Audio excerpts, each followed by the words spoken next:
మందిరములోనికి రారండి,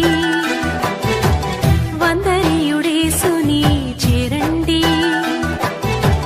మందిరములోనికి రారండి, వందనీయుడేసుని చేరండి. కలవరమైన కలతలు ఉన్నా, కలవరమైన కలతలు ఉన్నా తొలగిపోవును, ఆలయాన చేరను. కలుగు సుఖములు ఆ ప్రభుని వేడను.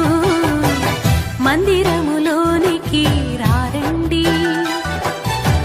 వందనీయుడేసు